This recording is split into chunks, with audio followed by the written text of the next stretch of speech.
নমস্কার বন্ধুরা, ফিরে এলাম আবার একটি নতুন ভিডিও নিয়ে। তো এটা একটি পিয়ানো 250 ওয়াট অ্যাম্পলিফায়ারটি সাউন্ড পরিষ্কার নেই। তা বোর্ডটি এখন খোলা হচ্ছে। বোর্ডটি খোলা হয়ে গেছে। বোর্ডের যে পিসেটটি আছে ওটা চেঞ্জ করে দিলাম। দুটো আছে, একটা দিয়ে করে দিলাম, ওতে অসুবিধা কিছু হবে না। এবার সামনেকার যে ফন্টটি আছে ফন্টটি খোলা হলো এবং ধুলো নোংরাগুলো একটু পরিষ্কার করে দেওয়া হচ্ছে এবং ভলিউমের নাটগুলো একটু করে টাইট করে দেওয়া হচ্ছে, যেগুলো লুজ আছে।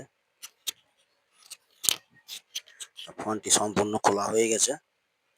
বাঁ দিকের যে হ্যান্ডেল গার্ডটি আছে সেই গার্ডটিকে চেঞ্জ করতে হবে।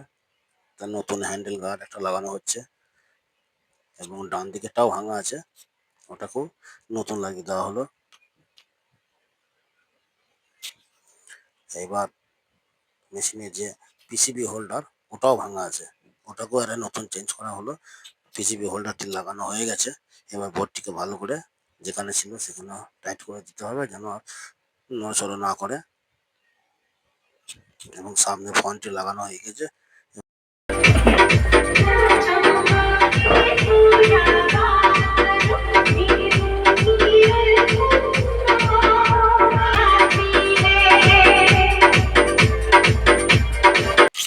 তো শুনতেই পেলে বন্ধুরা সাউন্ডটা। এই ধরনের আরো ভিডিও দেখতে আমার চ্যানেলটিকে সাবস্ক্রাইব করুন, লাইক করুন, শেয়ার করুন এবং কমেন্ট করে আমাকে জানান।